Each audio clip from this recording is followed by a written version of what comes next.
Sabru, Barotumsa, Elomo Qilxuu, Jaarraa Abbaa Gadaa, Abishoo Garbaa, Hayilee Fidaa, Maannoo Mazannir, Hayila Maariyaam Gammadaa, Garasuu Dhukii, Asaffaa Shaaroo Namni, Batar Abdii, Caalii Shonee, Olii Qaadingilii fi torbii kana duulli uffata keelloo yeloo muuvmentii chaalenjii jedhu marsaalee hawaasummaa irratti deemaa ture oduu jabduu torbii kanaatti ture. Fayyadamtoonni marsaalee hawaasummaa haashtaagwan Oromoo yeloo muuvmentii chaalenjii fayyadamuun suuraalee fi ergaa isaanii waliif qoodaatti turan. Duulli sochii keelloo kun dhaddacha hidhamtoota siyaasaa Oromoo obbo Jawaar Mohaammed fa'aa beellama sadan dabree irratti baay'inaan mul'atee ture. Kaayyoon duula halluu keelloo kunis namoonni mana hidhaa jiran mana hidhaa keessatti akkasumas mana murtiitti yeroo deddeebi'an uffata keelloo waan uffataniif namoonni mana hidhaatiin ala jiran uffata keelloo uffachuun dhaddacha irratti yookaan bakkuma jiranitti uffata keelloo godhachuun hamilee hidhamtoota siyaasaa eeguu fi nutis isinii wajjin jirra jechuu akka ta'e namoonni duula kana qindeessaa turan dubbachaatii turan. Duulli halluu keelloo kun torbee tokko dura kan jalqabame yeroo ta'u hanga hidhamtoonni keenya hiikamanitti itti fufaa jiru qindeessitoonni. Oromoonni baay'ee biyya keessaa fi alatti suuraalee uffata keelloo ka'an yookaan uffata keellootti jijjiiruun marsaalee hawaasummaa irratti maxxansaatii jiran. Duulli keelloo kun erga Majjii 27 bara 2020 akka deeggartoonni baay'een dhaddacha hidhamtoota siyaasaa irratti argamuuf uffata keelloo waan uffatan qofaaf poolisootaan hidhaman booda akka malee cimeetii jira.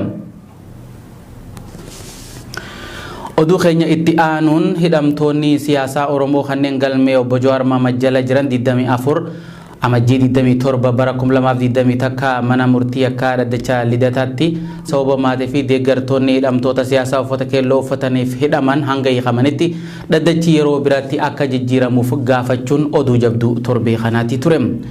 Poolisoonni magaalaa Finfinnee akkuma bara durii namoota oolmaa dhaddacha irratti hirmaatuu fi hidhamtoota waliin jiraachuu isaanii ibsuuf jecha uffata keelloo uffatan akka hin seenne uggura wajjin wal qabate himatamtoonni dhaddachi dhimmi isaanii ilaaluu dhaabee baallamni akka jijjiiramuuf gaafataniitii turan. Dhaddachi roobii dabree himata fooyyaa irratti amantaa himatamtootaa dhaggeeffachuuf ture. Baallamni hidhamtoota siyaasaa Oromoo Amajjii 27 bara 2020 takka roobii ture sababa namoonni uffata keelloo uffatanii mana murtiirraa ugguramanii fi gariin isaanii hidhamaniif hidhamtoonni Oromoo 20 takka kanneen galmee obbo Jawaar Mohaammed fa'aa jalatti himataman gama mana hidhatti deebifamaniitii turan.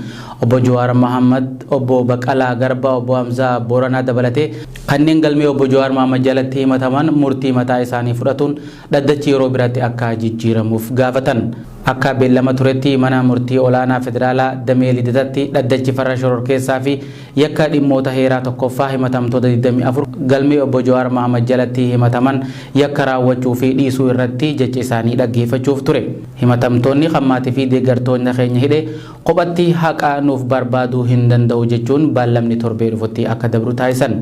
Dhaddacha roobii dabre taa'ame irratti Oromoonni hirmaatuuf turan humnoota mootummaatiin hidhamuun namoota baay'ee rifaasise. Namoonni dhaddacha irratti hirmaatuuf imalarra turan kanneen 100 caalan yeroo hidhaman isaan keessaa namoonni muraasni guyyuma itti aanu gad lakkifaman.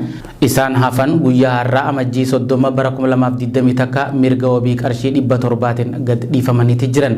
Namoota uffata keelloo uffachuun dhaddacha irratti hirmaachuuf osoo imalarra jiranii guyyaa har'aa wabiidhaan gad dhiifaman keessa gaazexeessituu Masarat Dhaabaa, Yeroon Tolosaa fi Wabii Burqaa kan keessatti argaman ta'uunis gabaafamee jira. Obbo Jawaar Mohaammed fa'aan namoota alatti ittifaman ilaalchisuun dhaddachatti yeroo dubbatan bakka dhaddachi banaa ta'etti maatii teenyaa fi namoota biraa sababa adda addaatiin alatti dhorkuun sirrii miti jaan. Nuti falmattoota mirgaa waan taaneef mirga keenya taakkuu takka dabarsinee hin kenninu dhaddachi kun dhaddacha banaatii jechuun dubbatan. Maatii keenya waraqaa eenyummaa isaanii ilaalamee uffata keelloo sababa uffataniif alatti ittifamaa fi hidhamaatii jiran. Gochi kun aggaammii haqa jallisuuti. Heera mootummaa keessas ta'ee seerota kamuu keessatti uffata akkanaa uffadhu kan akkasii hin uffatin wanni jedhamu hin jiru jechuun namoota hidhamanii fi dhaddacha irraa dhorkamaniif falmaniiti turan. Bifuma wal fakkaatuun obbo Baqalaa Garbaa fi obbo Hamzaa Booranaatis taatii kanatti gadduu ibsanii Oromoonni sababa uffata keelloo uffatan qofaaf hidhaman akka gadhiifaman gaafatan. Uffata keelloos ta'ee halluu biraa qabu uffatuun mormii tokko gaggeessuun addunyaa irratti baratamaa ta'us Itoophiyaa keessatti kan Oromoo kun isa duraati. Bakka maatiin keenya ittifamanii jiranitti ammoo yaada kennatuuf hamilee hin qabnu jaan gochi kunis sirratee ballama biraatiin haa dhiyaannu jechuun gaafataniitii turan. Abukaattonnis gama isaaniitiin bakka dhaddachii banaa ta'etti sababa uffataatiin maatii fi namoota biroo ittisuun miira maamiltoota keenyaa kan jeeqe waan ta'eef tasgabbiin dhaddachaa hordofuun ni rakkisa yaada Ijoo dhiyeessanii gochi kun dhaddacha gara hin malletti geessuu mala sodaa Ijoo ibsuun dhaddachii addaan citee beellamni biraa gabaaban akka beellamuuf gaafatan. Dabaluunis rakkoon kun furamee maatis ta'ee namoonni biraa bilisaan gadhiifamanii dhaddachaa akka hordofaniif mana murtii gaafatan abukaattonni. Dhimma kana irratti abukaattonni seeraa namoonni sababa waraqaa eenyummaa halluu uffataatiin fi afaan dubbataniif ittifamuun sirrii miti haa sirreeffamuu jechuunis gaafate. Abbootiin halangaa gama isaaniitiin beellamni biraa kennamuun yeroo himannaa waan dheeressuuf beellamni biraa osoo kennamuu baate jechuunis mana murtii gaafatanii turan. Haa ta'u malee manni murtii lidataa Olmaa amajjii 27 dabre kanaan yaada gama lamaan erga dhageen booda himatamtoonni yakka raawwatamoo hin raawwanne akkasumas balleessamoo hin balleessine kan jedhuuf jecha himatamtoota caqasuuf gurraan dhala 4/2021tti beellama jijjiirran dabarseetii jira. Hidhamtoonni siyaasaa Oromoo obbo Jawaar Mohaammed, obbo Baqqalaa Garbaa fi kanneen biraa dabalatee erga beellama dhaddacha amajjii 27/2021 irraa aariin mana hidhatti deebifaman Qaalitti lagannaa nyaataa irraa jiraachuun gabaafamee ture. Hidhamtoonni kanneen sababa guyyaa lamaa oliif nyaata lagataniif akka malee dadhabuu isaanii abukaattoota dabalatee maatiin hidhamtoota ibsaatii jiran. Akka gabaasaa garee abukaattotaa dhimma hidhamtoota siyaasaa hordofan irraa hubannetti abukaattonni Jawaar Mohaammed faan namoonni lama Qaalittiitti guyyaa kaleessaa deemuun haala hooggantoonni hidhaa irratti lagannaa nyaatarra jiran keessa jiran gaafataniitii ture. Haaluma kanaan dheengaddarraa eegalee obbo Jawaar Mohammediif obbo Baqqalaa Garbaa faan hanga ammatti waan hin nyaataniif baay'ee dadhabaniiti jiran. Abukaattonni akka nyaatan gorsanillee hooggantoonni siyaasaa kunneen garuu hin nyaannu jechuun lagannaa nyaataa akka itti fufan ibsaniiti jiran. Sababni isaatis kan duraa namoonni sababa uffata keelloo uffatanii seeran ala hidhaman hundumtuu hanga hidharraa hiikamanitti waan taane taanus lagannaa nyaataa itti fufna janiiti jiru. Inni biraa qondaallee ABO Koloneel Gammachuu Ayyaanaa Qilinxoo irraa fidanii Qaalitti idduma nuti jirrutti nu biratti yookaan bakka fooyyee qabu galchuu osoo danda'anii namoota amala badaa qaban kashlabboota cuubee galchanii tibbana wal waraanan wajjin mana tokkotti waan hidhameef lubbuu isaa balarra jiru hanga furmaata argatutti nyaata kan hin nyaanne ta'uu ibsaniiti jiran. Hanga ammatti lagannaa nyaataa taasisan kanaafillee baay'ee dadhabanii laafanii kan jiran ta'us hanga haalonni kun lameen hin fooyyannetti nyaata lagachuu itti fufnaa jechuun cichoomina qaban ibsuu gareen dhimma abukaattota siyaasaa Oromoo ibsaniitii turan. Oduu torbee kanaa keessaa loltoonni Eertiraa naannoo Tigraay keessaa hundi hatattamaan akka bahan cimsitee gaafatti kan jedhan dubbii himaa State Departmentii Ameerikaati. State Departmentii dhiyeenya kana ibsaa baaseen qaamoleen Tigraay keessa socho'aniin da'oo baqattootaa keessatti saamichi miidhaan saalarratti hundaa'e sababiinsi mirga namoomaa fi dararaan biraa jiraachuu gabaasaleen qabatamaan jiraachuu ibse. Ibsi State Departmentii USA lola Tigraay irratti baafte kun erga pirezidaantiin haaraan biyyattii Joe Biden dhiyeenya gara aangootti dhufanii kan jalqabaate. Haa ta'u malee mootummaan Eertiraas ta'e kan Itoophiyaa humnoonni Eertiraa naannoo Tigraay keessa jiraachuu ni haalan. Loltoonni Eertiraa Tigraay keessa jiran hangam akka tahee fi eessa akka jiran ifa ta'uu baatullee humnoonni Eertiraa karaa daangaa isaatiin Tigraayitti lola bananii jiru ja ibsi State Departmentii kun. Gabaasaalee qabatamaa saamichi miidhaa saalarratti hundaa'e sarbaminsi mirga namoomaa da'oowwan baqattootaa keessatti dararaan biraa irratti hundaa'uun USA'n ejjennoo ishee loltoonni Eertiraa hatattamaan Tigraay keessa akka bahu jiru ifa gootee jirti. Akkasumas loltoonni Eertiraa lammiilee Eertiraa gara Tigraayitti baqatan dirqiidhaan deebisaa jiraachuu ragaa qabatamaatu jira ja ibsichi. Baqattoonni Eertiraa 100,000 ta'an haala siyaasaa biyyattii keessa jiru baqachuun mooraa qubsuma 4 naannoo Tigraay keessatti kan argaman ta'ullee ibsi kun eeree jira. Akka ibsa State Departmentii kanatti lolli ammallee naannicha keessatti itti fufuun riphee loltummaan yeroo dheeraaf akka itti fufu gochuun kaaba Itoophiyaatti balaa nagaa dhabsiisaa akkasuma guutummaa biyyattiitti ammoo muddama sabootaa jidduutti cimsuu mala. Kun ammoo dimokiraasii riifoormii muummichi ministeera Abiy Ahmed USA'n beekamtii kenniteef qofa balarra kan buusu miti. Haalli kun biyya ollaa Somaaliyaa kan Itoophiyaan humna waraana ishee keessaa baafattettis tasgabbii dhaba hammeessuu danda'a.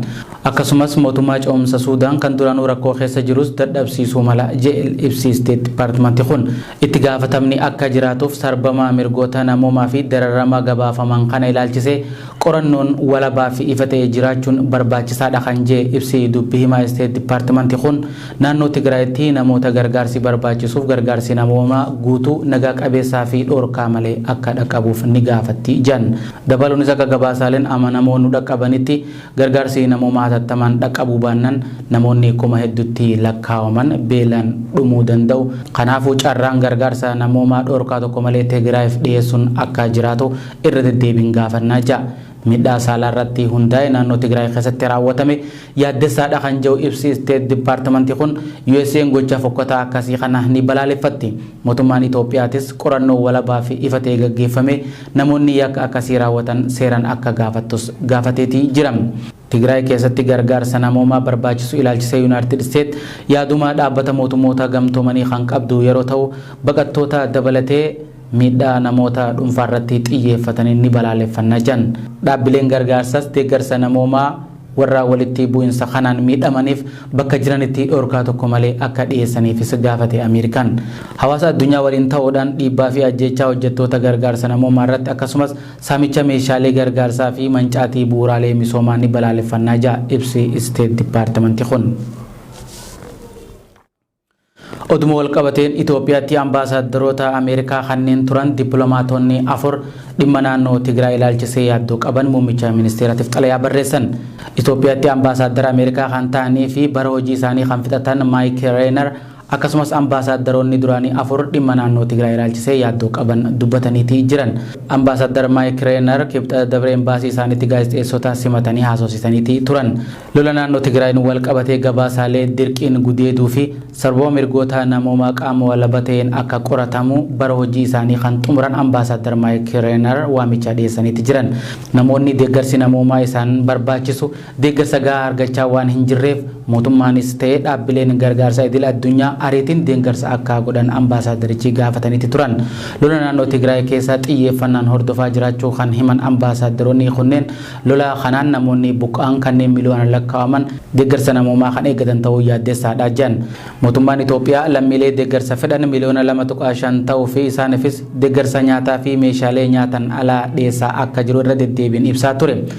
Dippiloomaatonni afran xalayaa barreessan David Shin Oraaliyaa Biraazilaa Sheekii Hadilistanii fi Petriishiyaa Haslaash kan jaaman yeroo ta'u bara 1996 hanga bara 2016 Itoophiyaatti ambaasaaddaroota Ameerikaatii turan. Xalayaa isaanii keessatti Itoophiyaa keessatti haleellaan sababa bu'uura godhatee raawwatamu hammaachuu fi haasaa jibbansaa babal'achuun akka isaan yaaddessee himan. Kun duudhaalee Itoophiyaa kan akka wal danda'uu nuti ammaan dura beenuun addaa jiran. Dhaabbata mootummoota gamtoomanii dabalatee dhaabbileen gargaarsa garaagaraa naannicha keessa dabree lolli akka jiru sababa kanaanis deeggarsi namoomaa iddoo hunda dhaqqabsiisuu akka hin dandeenye dubbatan. Kanaaf gamtaan Awurooppaa torbee dabree keessa deeggarsa baajata Itoophiyaaf kennuuf ture doolaara miliyoona 107 ugguruu hime. Kunis hanga dhaabbileen gargaartota lammiilee gargaarsa fedhaniif danqaa malee dhaqqabuun danda'amutti hin kennamu jedhan. Biyyi Suudaan lafa alfashaqaa kan qonnaan bultoota Itoophiyaa irraa fudhatte deebistee hin kennitu jechuun qondaalaa waraanaa waabeeffachuun tajaajilli oduu Suudaan gabaaseeti ture. Suudaanitti koomaandarrii waraanaa lafoo meejar Jeneraal Haydar Al-Tiraayif Suudaan daangaa alfashaqaa tarkaanfii tokko dabarsitee hin kennitu jechuun raayyaa ittisa Suudaanitti kanneen makamuu barbaadaniif karri banaa ta'uu ibseeti jira. Jeneraalli kun kana kan dubbatan yeroo naannoo biyyattii Al-Gadaarifitti hawaasa faallaataa irraa deeggarsa argachuuf turetti kan dubbatan ta'uunis ibsamee jira. Jeneraaltichi jiraattonni ilmaan dhiiraa isaanii humna waraanatti makamuun daangaa biyyaa fi kabajaa isaanii akka eeggan gorsan. Jeneraal Al-Tiraayif waraanni isaanii piroojeektii naannoo daangaa guddisuu ijaarsa riqichaa fi daandii irratti bobba'u kana malees tajaajila bu'uuraa kennuun sochiin naannicha jiru akka dabalu gochaa jirra jedhan. Dubbiin Jeneraal Al-Tiraayif kun erga dubbii himaan ministeera hajaa alaa Itoophiyaa Diinaa muftii dhimma biyyoota lameenii ilaalchisee Suudaan lafa naannoo daangaa seeraan alaa qabatte akka gadhiiftu gaafataniin booda kan dhagahame.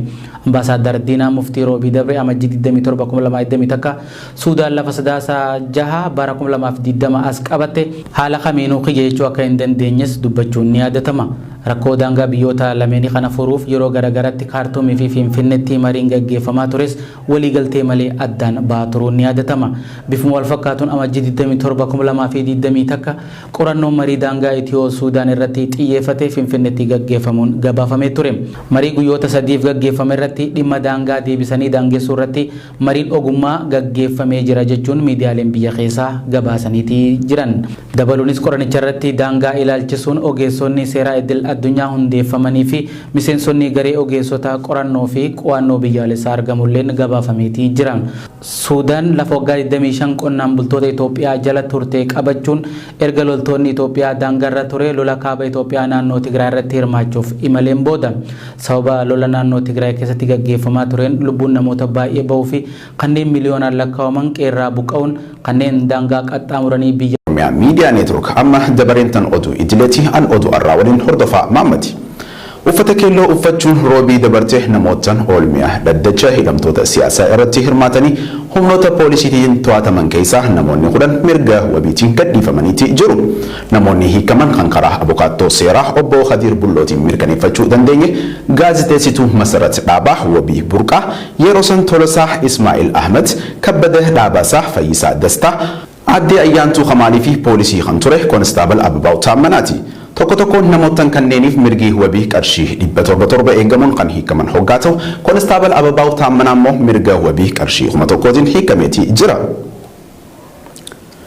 Odaan mallattoo paartii siyaasaa Oromoo bakka bu'uu danda'u miti jechuun boordiin filannoo biyyaalessaa Itoophiyaa fakkoommii dhaabichi ittiin beekamu fudhachuu diduusaa itti gaafatamaan quunnamtii hawaasaa adda bilisummaa Oromoo obbo Battee Urgeessaa ibsan. Dhimmi kun hayyoota siyaasaa fi roogayyiiwwan miidiyaa biratti dubbii gungummii uumee ta'eeti jira. Muhammad Fantaalee waan qindeeffate qaba. Boordiin filannoo biyyaalessaa Itoophiyaa odaan mallattoo paartii siyaasa Oromoon bakka bu'uu danda'u miti jechuun fakkoommii dhaabichi ittiin beekamu fudhachuu diduusaa gaafatamaan quunnamtii hawaasaa adda bilisummaa Oromoo obbo Battee Urgeessaa ibsan. Adda bilisummaa Oromoo dhaabbileen siyaasaa morkattoota jajjaboo Oromiyaan qabdu keessaa tokko yoo ta'u paartii seera qabeessa karaa nagaa qabsaa'uuf qophiitti jiru ta'uunsaa ni beekama. Abaa'oon kanaan dura yeroo garagaraatti waajjiraaleen dhaabichaa kan muummeerraa hanga aanaaleetti qaamolee nageenya mootummaatiin ugguramanii jiraachuu sababeeffatee ibsa baasaa turuun ni yaadatama. Rakkoo keessoo dhaabichaatti dhalatee tureenis boordiin filannoo biyyaalessaa Itoophiyaa beekamtiin abaa'oo akkuma duraan jirutti itti fufuu akka qabu ibsa ji'a muddee keessa baaseen himee ture. Kun hundi ta'ee garuu guyyaan paartileen morkattoota mallattoo fakkoommii taasifatanii ittiin dorgoman boordicha beeksan yoo xumuramuu ga'etti boordiin filannoo mallattoo odaa kan abaa'oon waggoota danuutiin beekamu dorgommii bara kanaaf akka hin hayyamamne bilbilaan abaa'oo beeksisuusaa obbo Battee Urgeessaa toora feesbuukii isaanii irratti barruu maxxansaniin ibsanii jiru. Akka obbo Batteen boordicha wabeeffachuun jedhanitti odaan mallattoo naannoo Oromiyaati malee mallattoo paartii miti waan ittiin jedhameef ergasiis halluu gurraacha odaa duuban ture haquun asxaa dhaabichaa itti dabalanii boordichaaf galchanis ammas yeroo lammaffaadhaaf guutumaan guututti odaan fakkoommiin Oromummaa ibsu kun mallattoo paartii ta'uu danda'u jechuun boordichi abaa'oo beeksise. Akka fakkoommii ittiin dorgoman geeddaraniif dhaabicha dirqamsiisu obbo Battee Urgeessaa ibsanii jiru. Yeroo ammaa kanas marsaa hawaasummaa gubbaatti hirmaattota deeggartoota fi jaallattoota abaa'ootiin fakkoommii haaraa filchisiisaa jiraachuu maxxansi isaanii feesbuukii kun agarsiisa. Dhimmi kun hayyoota siyaasa fi roogayyiiwwan miidiyaa biratti dubbii gungummii uumetee jira. Biyyattiin biyya mallattoo ibsituu eenyummaa Oromoo balaaleffattu ta'aa jiraachuu isiitiif kun agarsiiftuu guddaadha jechuun waggoota lamaasitti taateewwan fakkoommii Oromummaa balaaleffachuun raawwataman akka fakkeenyatti yaadachiisu irratti dubbatamaa jira. Paartilee siyaasaa Oromoo kanneen sabummaan bu'uura taasifatan balaaleffachuun hooggantoota paartilee siyaasaa hidhuun sabboontoota ODP keessa turan rukutuu fi mallattoo odaa asxaa ODP duraanii balleessuu dabalatee ayyaana irreechaa quucarsuu akkasumas gaazexaa bariisarraa mallattoo odaa waggaa 40 oliif ture kaasuu isaanii akka fakkeenyatti eeruun komii kanaan sababeessanii gocha boordii filannoo kanaa balaaleffachaa jiru. Kaaba Oromiyaa walloo aanaa baatee keessatti hidhattoonni ergama diinummaa qaban gama daangaa Affaariin loohanii seenuun Oromoota walloo irratti lola bananii jiraachuu jiraattonni dubbatan. Ukaasa baname kanaanis daa'imni dubraa kan umriin isii ganna 10 hin caalle rasaasaan rukutuun himameeti jira. bulchiinsi godinichaa akka uummanni Oromoo Walloo of hin eeyneef yeroo adda addaatti maqaa araara kijibaatiin uummaticha dagachiise duguggaa sanyii ilmaan Oromoo Walloo irratti raawwachiisaa jiraachuus qeerroon Oromoo Walloo hubachiisaniiti jiru. Qeerroon aanaa Gindiir yeroo hayyoonni keenya mana hidhaa keessatti lagannaa nyaataa irra jiran kanatti uummanni Oromoo rafee buluu hin qabu jedhan. Magaalaa Elbokkoo keessatti ammoo humni addaa poolisii Oromiyaa roorroo hammeessaa akka jiru maddeen naannichaa irraa OMN itti himan. Siraaj Sabaa garasitti bilbiluun waan qindeeffate qaba. Hidhamtoonni siyaasaa Oromoo kaayoo qabsoo sabaaf dirree siyaasaa Itoophiyaa keessaa dhiibamanii mana hidhaa keessatti dararaa argaa jiran dantaa dhuunfaa isaaniitiif osoo hin taane nageenya keenyaaf jecha hidhaman waan ta'eef Oromoon ammoo sabboontota harka diinaatti nyaata lagatan kanaaf bifa kanaan dura irra adda ta'een sagalee isaanii addunyaaf akka dhagahamutti falmuu fi qaba jedhu qeerroon godina Baalee irraa OMN dubbise. Magaalaa Elbukkoo keessatti ammoo humni addaa poolisii Oromiyaa roorroo hammeessee akka jiru maddeen naannichaa irraa OMN itti himaniiti jiru. Sochii uffata keelloo guutuu uummata Oromootiin taasifama jiru kana irraa qooda kan fudhatan qeerroo fi qarreen magaalaa Elbukkoo humna addaa poolisii Oromiyaatiin doorsifamaa jiraatanis galii qabsoo kennaa irraa humni nu dhaabu hin jiru jedhu. Roobii darbe irraa jalqabee magaalaa Elbukkoo keessatti sababa beellama dhaddacha hooggantoota siyaasaa Oromootiif dargaggootaa fi shamarran baay'een sochii uffata keellootti hirmaatanii turan kan jedhu maddi OMN achirraa dubbise humnoonni nageenya hawaasa kana doorsaa jiraachuu himaam. Ta'us uummanni sirna kana hifatuu irraa kan ka'e sodaa tokko malee sochii kana irratti hirmaataa akka jiru dubbata. Sochii fi qabsoo keenya ammoo hamma hidhamtoonni keenya gadi lakkifamanii fi galma qabsoo keenya guddicha bilisummaa Oromiyaatti itti fufna jechuun dhaammateetii jira. Magaalaa Elbukkootti poolisiin humna addaa guyyaa roobii magaalaa keessa deddeemaa turanii qeerroowwan guyyaa roobii kana jiranitti beellama hayyata keenyaa akka kabajamu nu hunduu qabna. Warri guyyaa kana uffata keelloo uffatan hundi haala sodaachisaa keessa jiranii maaliif yoo jette qeerroo Oromiyaa hunda sababa isaan uffata keelloo uffatanii qofaaf miidhaa hedduu irraan gahaa oolanii uummanni baay'ee tokko hifatee jira sirna kana. Qeerroo waan dhaamachuu barbaade yoo jiraate hanga hayyoonni kenna kun hidhaa bahanitti falmii keenyan lakkifnu abadan karaa irra jiru irraa hin deebisanii. Godina Matakkal aanaa Dibaatii ganda Calleyaa keessatti humni addaa naannoo Amaaraa uffata raayyaa ittisa biyyaa uffachuun manneen uummata Oromoo fi qabeenya keessa jiru hunda waliin barbadeessan. Humni addaa naannoo Amaaraa daangaa bulchiinsa isaatiin ala deemuun bulchiinsa naannoo Benshaangul Gumuz seenuun walii galtee murna aangoo federaalaa qabatee jiru waliin godhameen uffata raayyaa ittisa biyyaa akka uffatan taasifamee jechuun dubbata. Namni gocha kana itti dhiyeenyaan beeku. Yeroo humni addaa naannoo Amaaraa manneenii fi qabeenya uummata Oromoo gubuun mancaasu kanatti raayyaan ittisa biyyaa ammoo itti marsee qaamota birmannaaf dhufan irraa ittisaa akka turan namni dhiyeenyaan beeku kun dubbateetii jira. Raayyaa ittisa biyyaa poolisii federaalaa fi humni addaa naannoo Amaaraa kun waliin ta'uun yerootti uummata Oromoo fi uummata Gumuz irratti gocha gara jabeenyaa fi suukanneessaa raawwataa jiraachuunis beekameetii jira. Dhaabbata mootummaa gamtoomanitti ambaasaaddarummaa Ameerikaatiin Jooyi Baayidaniin kan filaman Lindaa Toomaas Giriinfiild bulchaan Itoophiyaa uummata isaa irratti waraana banee jechuun mana maree murtii Yuunaayitid Isteetitti dubbatan. Hoogganaan biyyattii jajaa turree fi biyyattii gara badhaadhinaatti ceesise jennee abdannee turre uummata isaa irratti waraana labsuu fi waraana banuun biyyattii waraana keessa seensisaa jira jedhan. Bal'ina isaa Siraaj Sabaa akka itti siif dhiyeessa. The situation in Ethiopia, Senator, has me very concerned. 3 years ago, we were celebrating this country. We were celebrating their new president.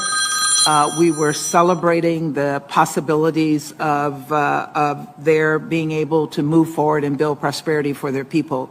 And now they are in the middle of a war against their own people. It is important that the United Nations take this situation on and look at how we can be responsive. The humanitarian situation is really worrisome. So we need to open up possibilities for humanitarian workers and organizations to get in to see what is happening in the Tigray region. And then we need to have, I think, very frank and open discussion with the president about what is happening with the Prime Minister of Ethiopia. Dhaabbata mootummoota gamtoomanitti haaratti kan muudaman ambaasaddarri United States hooggansi Itoophiyaa yeroo gara aangootti dhufe jajaa turre uummata isaa irratti waraana bane jechuun dubbataniim. Haalli Itoophiyaa keessaa yaaddessaadha kan jedhan dhaabbata mootummoota gamtoomanitti ambaasaddarummaa Ameerikaaf Joo Baayidaniin kan muudaman Lindaa Toomas Giriinfiild waggaa 3 dura hoogganaa biyyattii jajaa turre biyyattii gara badhaadhinaatti ceesa jennee abdannee turre amma garuu uummatuma isaa irratti waraana labsee jira jedhaniiti jirum. Dhaabbanni mootummoota gamtoomanii dhimma kana ofitti fudhatee hordofuu qaba jechuunis dhaamaniiti jirum.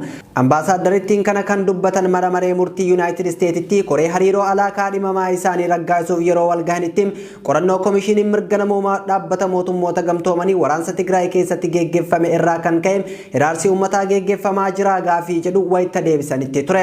Lindaa Toomas Giriinfiild itti fufuun maaltu akka Tigraay keessatti ta'aa jiru beekuuf hojjettoota gargaarsaa fi jaarmiyaaleedhaaf karaan saaqamuu fi muummicha ministeera Ethiopia wajjin marii dhugaa irratti hundaa'ee fi banaa ta'e mari'achuu qabna jedhaniiti jirum. Dhuma irratti mootummaan Ethiopia waraana akka dhaabuu fi waan godhaa jiru akka dhiisu ciccineem tarkaanfilee barbaachisan fudhachuu qabna jechuunis akeekkachiisaniiti jirum. Gama biraan dhaabbata mootummoota gamtoomanitti komishiinarri olaanaan dhimma baqattootaa Filippoo Giraandiin haala Tigraay keessa jiruu fi haala baqattoonni Eertiraa keessa jiran ilaaluuf gara Itoophiyaatti maleetii jiram. Komishiinarichi akkuma Itoophiyaa ga'een osoo gara Tigraayitti hin imalin duram ministeera nagaa fi dura teessoo koree ministeerota hojiiwwan gargaarsa namoomaa Tigraay keessaa to'achuuf dhaabbatee aadde Mufaariyaat Kaamil wajjin mari'atu isaanii VON gabaaseetii jiram. Jaarmiyaan dhimma baqattootaa UNHCR mooraalee baqattootaa kan Tigraay keessaa guutuu dhaqqabu akka hin dandeenye mootummaan Itoophiyaa dhooguun kan isa yaaddesse ta'uu ibseetii jiram. Oduu teenya xumuraatiin Somaaliyaatti dargaggoonni loltummaadhaaf filamanii dhoo'isaan erga gara Eertiraatti ergamuun dhagame as uummata keessatti jeequmsa jabaa uumee jira jechuun Reuters gabaase.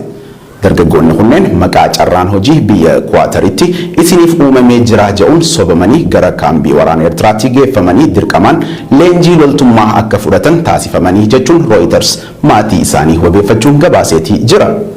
Gocha kana balaaleffachuun Moqaadishoo dabalatee magaalota akka Galkaayyoo fi Gurriyeelii jaaman keessatti hiriirri mormii uummataan gaggeeffamee jiraachuu kan ibsu gabaasni Reuters dubbi himaan mootummaa Somaaliyaa Mohammad Ibraahimii fi ministeera beeksisa biyyattii Osmaan Duubee dhimmicha irratti gaafatamanii eeyyamoo akka hin taane Reuters gabaasa isaa kana keessatti eereetii jira. Mootummaan Kuwaatar gama isaatiin dargaggoota maqaa biyya keenyaatiin daldaluun gowwomsanii loltummaadhaaf kaadhimuu isaanii gocha qondaala mootummaa Somaaliyaa balaaleffachuun ibsa kan baasee hoggaa ta'u hooggantoonni biyyattii gocha akkana irraa of qusachuu akka qabanis akeekkachiiseetii jira. Reuters maatii ijoolleen isaanii haala kanaan jalaa gowwomfamanii gara loltummaatti ergaman keessaa nama obbo Alii Jaamaa Doodii jedhamu dubbisuun akka gabaasetti ilmi isaanii biyya Kuwaataritti hojii waardiyyummaatiin qacaramee hojjetaa jira jennee yaadaa turre. Haa ta'u garuu baatii eebla dabre keessa namoonni biiroo tika Soomaaliyaatii ergaman doolaara Ameerikaa 10,000 qabatanii mana keenya dhufuun isaan keessaa tokko moobaayila isaa ol baasee suuraa agarsiisuun nama kana beeytuu nuun jedhe. Anis naasuudhaan ilma kooti jedhee itti hime. Achiin booda ilmi keessan Eertiraatti du'ee jira hirmii baafadhaa jechuun nutti himani. Maallaqa fidanii dhufan nutti laachuun gaafii biroo akka nuti jara hin gaafanne akeekkachiisa nutti kennuun deemanii jechuun Rooyitersitti hime. Maatiin biroo kan ilmaan isaanii haala kanaan loltummatti ergamuun Sasaabirru Baarootumsaa Elomoo Qilxuu Jaarraa Abbaa Gadaa Abishoo Garbaa Hayilee Fidaa Maannoo Mazannir Haayila Maariyaam Gammadaa Garasuu Dhukii Asaffaa Shaaroo Lammii Batar Abdii Caalii Shonee